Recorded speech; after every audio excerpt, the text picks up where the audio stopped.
Pra mim também não. Bora lá compartilhar essa tela então, Cia. É porque eu vi o senhor lendo aí, eu fiquei. Pois Ele é. tá lendo isso e não compartilhou. Ó, pra Ana Clara também não. Apareceu para vocês agora? Agora apareceu. Como eu falei para vocês, República Velha. E aí você tem os presidentes, ok? Todos os presidentes bonitinho aí para vocês, de todos os presidentes da República Velha, desde a República da Espada à República Civil, que é a chamada República do Café com Leite, que a gente vai ver daqui a pouco. 5 anos um produtor de café de São Paulo e 5 anos um dono de cabeça de vaca de Minas Gerais, ok? Por isso que ela é chamada de República do Café com Leite. E aí, gente, cara, nessas repúblicas a gente tem muita coisa acontecendo ao mesmo tempo. A gente tem revoltas, nós temos essa república que ela foi criada para atender interesses desses cafeicultores, desses agroexportadores. E aí esses agroexportadores que estavam totalmente focados no Sudeste, eles começam a estreitar seus laços para regiões distantes. E aí eles começam a utilizar algo que foi criado lá no período regencial, que é o poder dos coronéis. Eles vão dar mais poder para os coronéis ainda. E aí você tem nessa Primeira República o mais famoso, que é o voto de cabresto, que a pessoa votava, ela chegava na sua zona eleitoral e falava em voz alta em quem você queria votar. Então, a corrupção eleitoral era absurdamente grande. Então, o cara já subia no poder, ele se candidatava já sabendo que ia ganhar, ok? E não tinha para ninguém, né? Não tinha para ninguém porque até morto votava. Período republicano, olha aí. República Velha, que começa em 1889. Depois você tem a Era Vargas. A Era Vargas, que também tem suas divisões. A democratização, também chamada, esse período também chamada de República Populista, tá bom?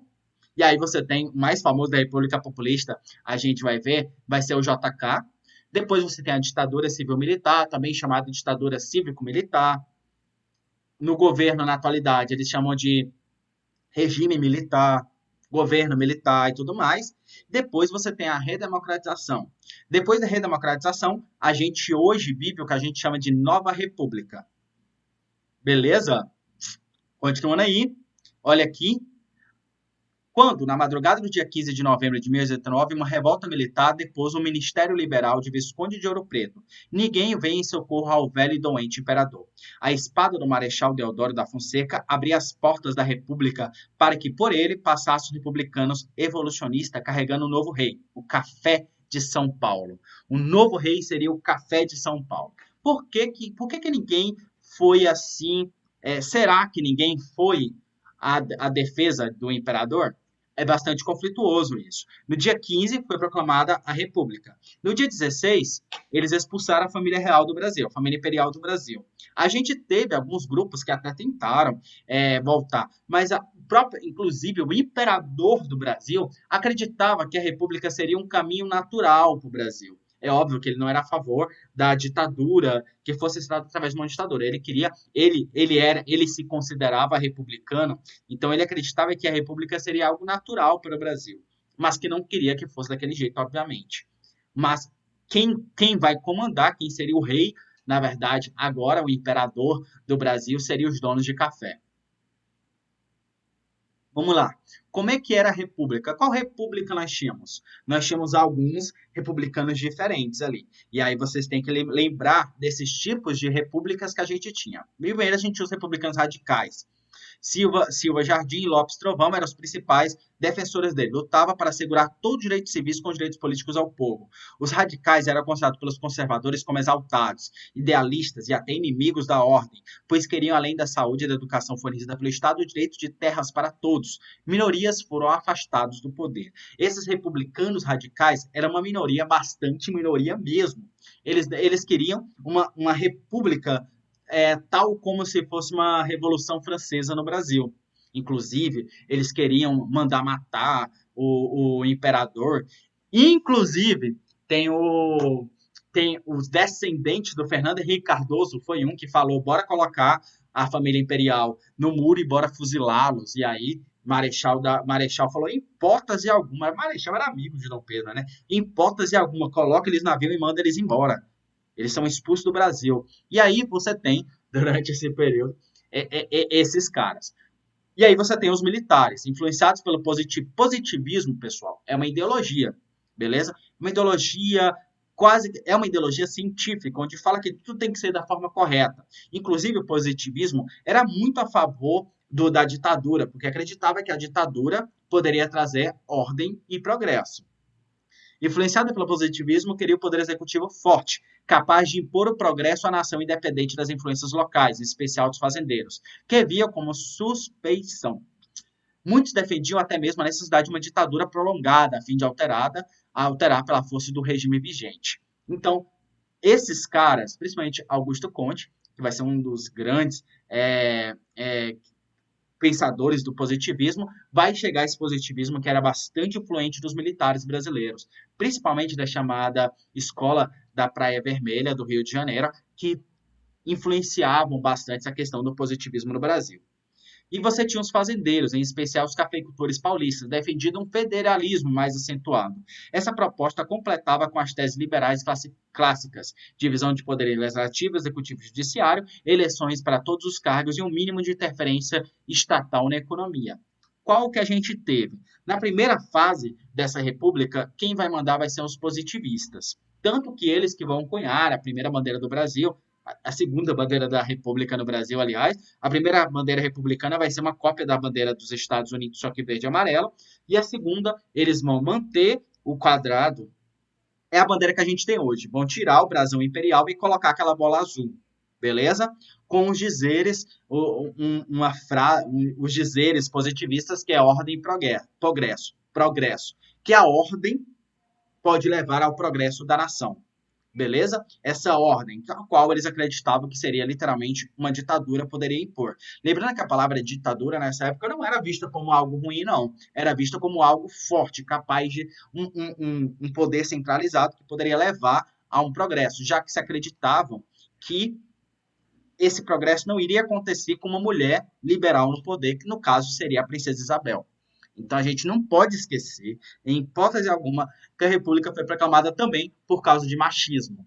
Beleza? Que não queria uma mulher com ideais tão liberais, que falavam que a princesa Isabel era carola demais, ela era liberal demais, então não ia rolar ela como um poder tão grande no Brasil. E aí, por isso que ela ganhou tamanha insatisfação, tanto dos militares quanto dos fazendeiros. E aqui você tem as fotinhas. Eu coloquei algumas fotinhas aqui para vocês verem. Deodoro da Fonseca, Floriano Peixoto, e aí vai indo, para cada um. Não vou falar o nome de todo mundo, não, beleza? Depois vocês pegam esses slides e dão uma olhada. Gente, espero que vocês depois peguem os slides e leiam, né? Olha aí, Nilo Peçanha. A gente olha ele e pensa que ele é branco, mas ele não é branco, não. E aí o último, Washington Luiz. Aqui, pessoal, porque depois do Washington Luiz, quem vai ganhar vai ser o Júlio Prestes. Júlio Prestes nem sobe no poder, porque aí o Getulão vai e toma o poder dele. Vamos lá.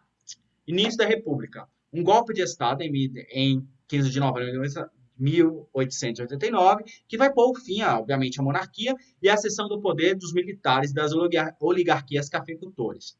E aí a gente tem, sempre fazem uma crítica, quando colocam essa primeira república, essa proclamação da república, normalmente os vestibulares perguntam, houve uma mudança social no Brasil com a república? O que vocês acham? Houve essa mudança social?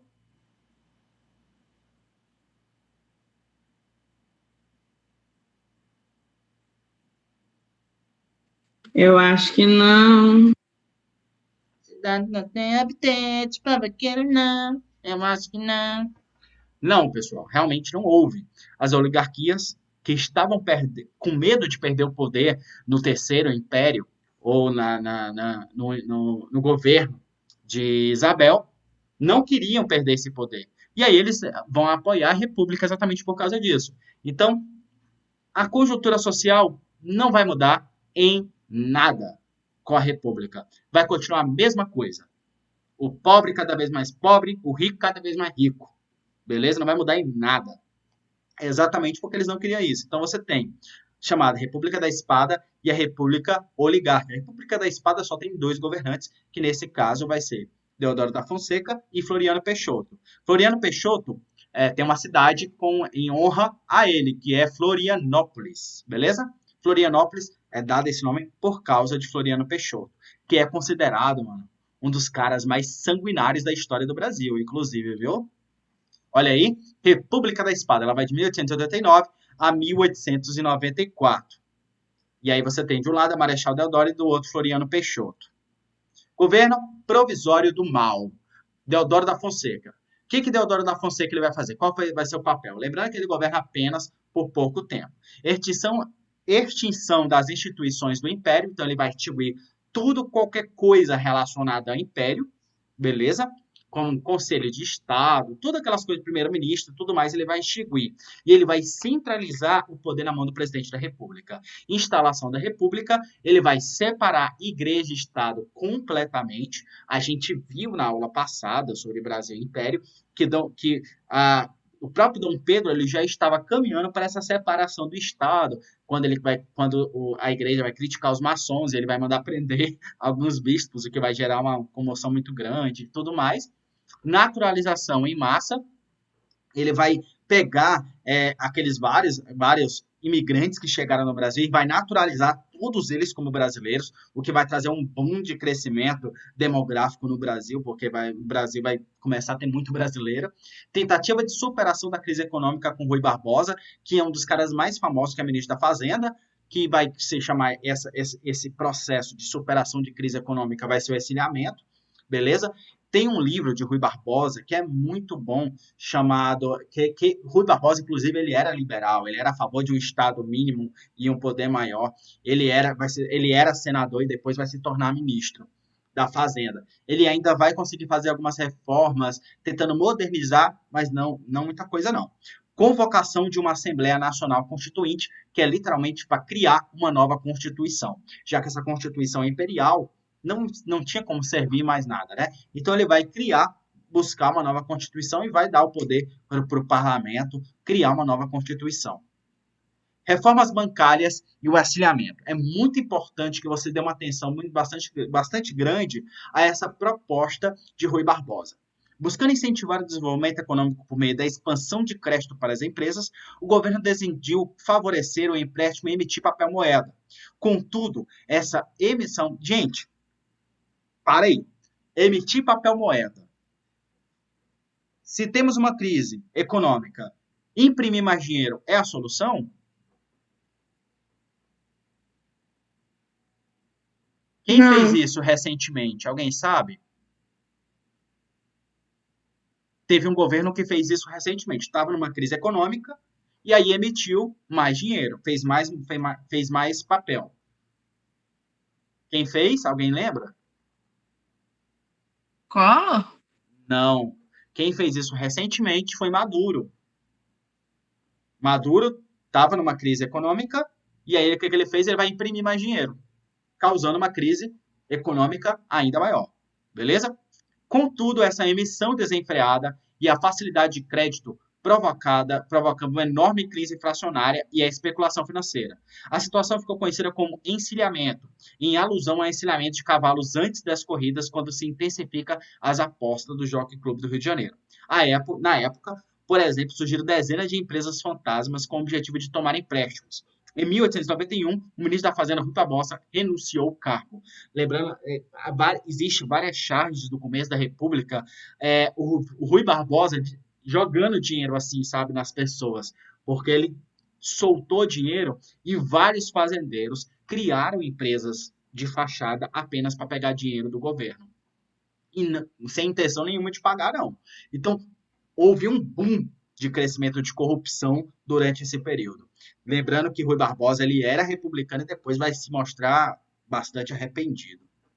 Bora continuar um pouquinho ainda. O encilhamento foi uma medida tomada no governo provisório para estimular o crescimento econômico e acelerar o desenvolvimento da indústria brasileira. Portanto, tinha um objetivo, o incentivo à industrialização, e se baseou na liberação de crédito bancário garantido pela emissão da moeda destinada ao financiamento de projetos industriais. Então, Rui Barbosa, por ser liberal, ele era bastante liberal, a ideia dele era impulsionar a industrialização do Brasil. Algumas empresas realmente conseguiram se industrializar, principalmente São Paulo, mas outras não conseguiram, até porque esse ato de imprimir mais dinheiro sempre ferra o país, ok? O fracasso do projeto governamental deveu-se ao boicote promovido por especuladores ligados aos latifundiários, importadores e investidores estrangeiros que, por meio de empresas fantasmas, inundaram o mercado financeiro com ações sem lastro de capital. As consequências, como inflação de preços, falências e a desconfiança das instituições financeiras, se arrastaram por anos, configurando na crise do encilhamento. Então, você tem novamente os latifundiários boicotando essas medidas de tentativa de industrializar o Brasil. Vocês lembram qual foi a primeira vez que eles tentaram? Que eles fizeram esse boicote? Na industrialização brasileira? Na chamada era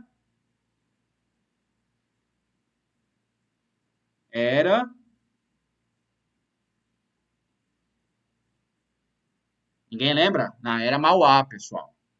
Na era Mauá foi a primeira tentativa, foi a primeira boicote à industrialização brasileira. Mauá queria industrializar o Brasil, não conseguiu por causa de boicote dessa galera.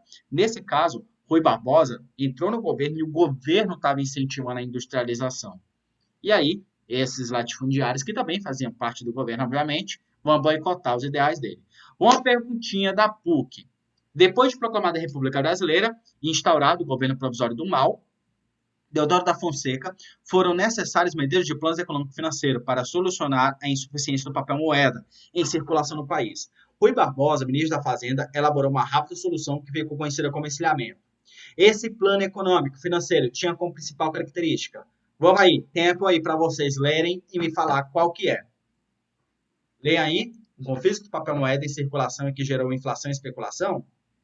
A emissão de papel moeda para a reativação dos negócios, que provocou inflação e especulação, a criação de nova moeda para o país, levando o Brasil à condição de nação desenvolvida, a organização do mercado de novos negócios a partir da criação de mais 4 bancos no país, a distribuição equilibrada de renda, provocando um aquecimento na economia do mercado interno, A, B, C, D ou E. O que vocês acham? Tempo!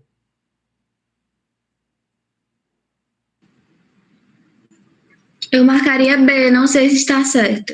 A B? Alguém mais concorda com a B?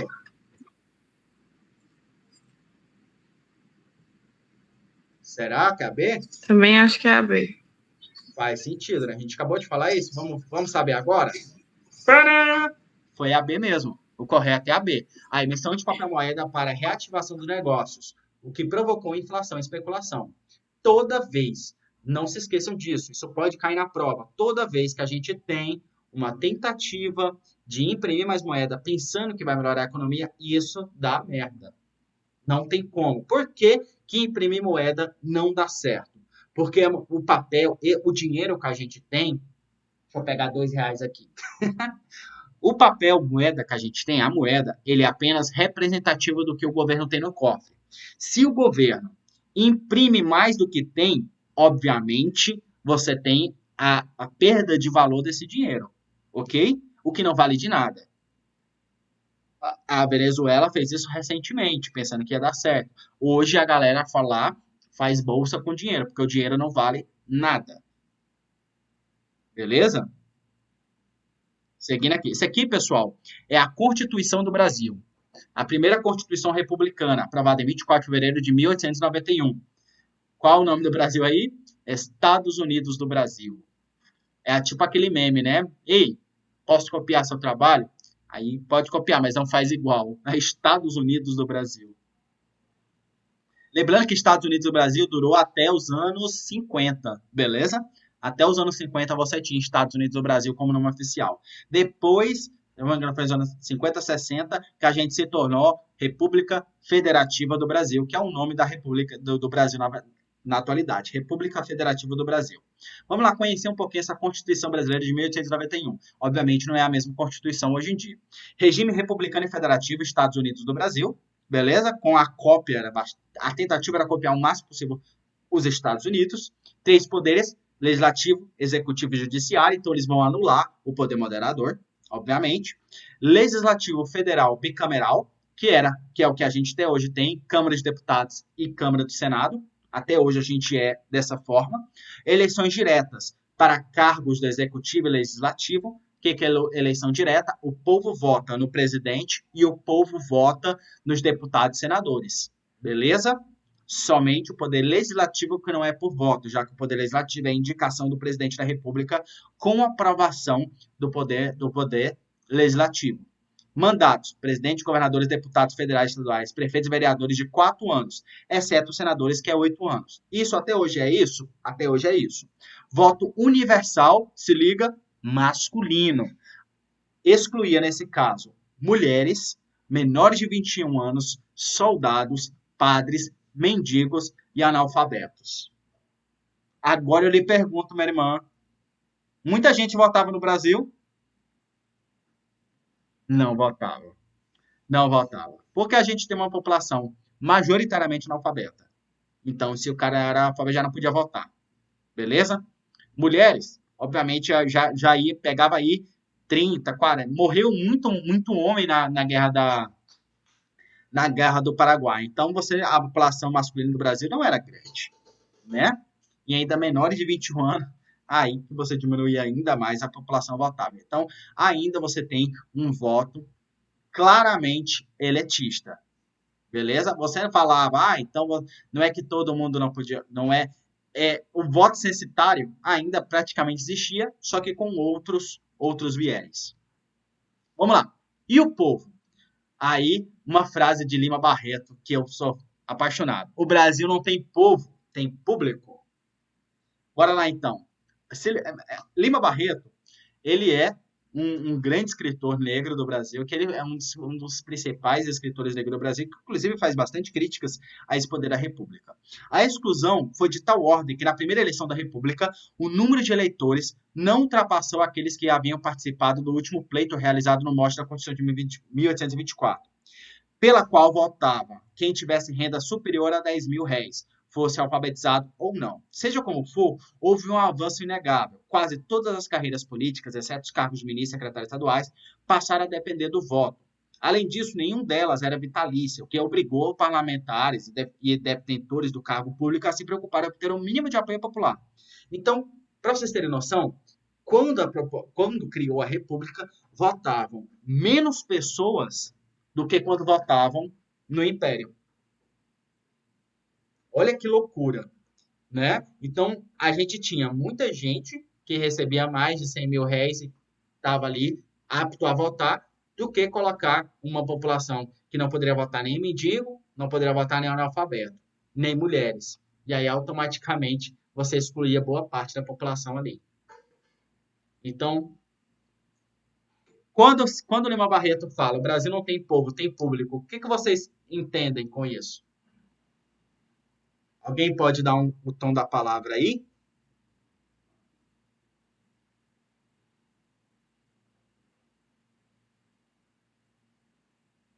Ninguém? O Brasil não tem povo, tem público. Lima Barreto, ele queria falar que a gente sempre assiste calado. Tudo o que está acontecendo, todos os problemas, todos os erros, a gente não se revolta e deixa as pessoas fazerem o que quiser no governo. Aí por isso que fala que a gente só observa, a gente não participa de fato. Ok? Então vamos lá. Constituição da República dos Estados Unidos do Brasil. Esse vai ser o último slide de hoje. Concentração de poder na mão do presidente da República. Era o primeiro ato. A gente tem que lembrar que essa primeira Constituição, ela vem para atender interesses de poderes positivistas. Ordem e progresso. A ordem leva ao progresso. Então, muito poder na mão de uma única pessoa, nesse caso, do presidente da República. O presidente da República, então, vai escolher ministros, era prerrogativa exclusiva do presidente. Quem escolhia os ministros era exclusivamente do presidente, bastante parecido hoje. O presidente tinha o poder de intervir no governo dos estados para restabelecer a ordem ou manter de forma do governo republicano, beleza? Então, ele poderia mandar prender governadores, prefeitos e qualquer que for, se aquilo ali, se alguém puder ousasse criticar a República. No campo econômico, o Executivo Federal, com o monopólio de criar bancos, emissores de moedas e aceitantes de impostos e importações. Então, você tem uma economia totalmente controlada pelo Poder Executivo. E a autonomia dos Estados, como é que ficou? A autonomia dos Estados agora autorizava fazer tudo que não tivesse expressado vetado pelo Poder Constitucional. Então, tudo o que o Poder Executivo, a Constituição, falava que não falava, você tinha autonomia. Então, em momento algum, o Estado poderia contradizer o Poder Executivo. Cada Estado podia elaborar sua própria Constituição, criar tributos próprios, contrair empréstimos exteriores regulares, enfim, e conseguir controlar tanto a questão judicial, criar seus poderes ali federativos. É parecido com hoje? Com certeza é parecido com hoje. Hoje a gente tem a Constituição do Estado de Roraima? Tem. A gente tem poder executivo, legislativo e judiciário no Estado de Roraima? Tem. Então, essa Constituição é bastante parecida com o que a gente tem hoje, ok? E a primeira eleição indireta acontece.